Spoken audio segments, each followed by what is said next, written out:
नमस्कार, मी ज्ञानदा कदम. राज ठाकरेंची कॅरिस्मॅटिक लीडर म्हणून जी इमेज आहे ती आधीपासूनच राजकारणामध्ये खूप स्ट्रॉंग आहे.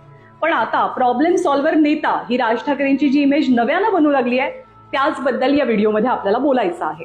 राज ठाकरेंच्या हातात सत्ता नाही, त्यांचा एकही आमदार नाही किंवा एकही खासदार नाही, पण असं असलं तरी सुद्धा आपले प्रश्न, आपले मुद्दे, आपल्या समस्या राज ठाकरेच सोडवू शकतात असं राज्यातल्या समाजातल्या अनेक घटकांना का वाटतं यावरनं एक नवी चर्चा सुरू झाली आहे.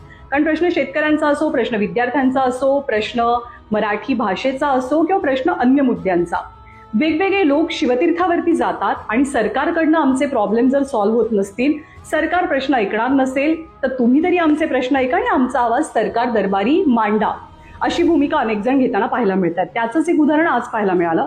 86,000 कोटी रुपये हा आकडा आहे कंत्राटदारांचा.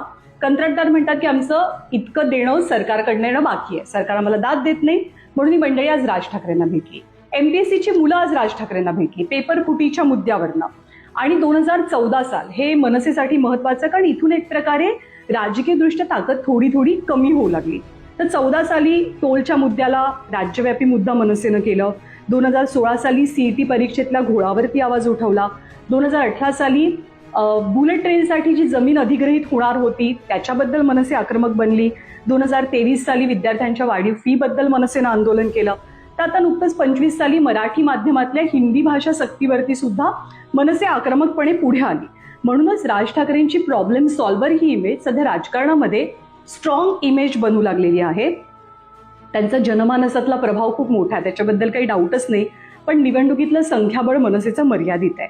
राजकीय वजन राज ठाकरेंचं मनसेचं कायम चर्चेत असतं, पण विधानसभेत त्यांचं प्रतिनिधित्व आपल्याला दिसत नाही.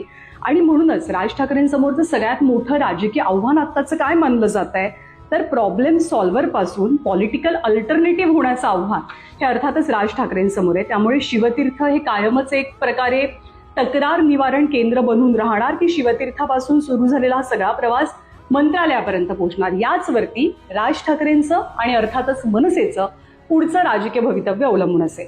या विषयाबद्दल तुम्हाला काय वाटतंय कमेंटमध्ये मला नक्की सांगा.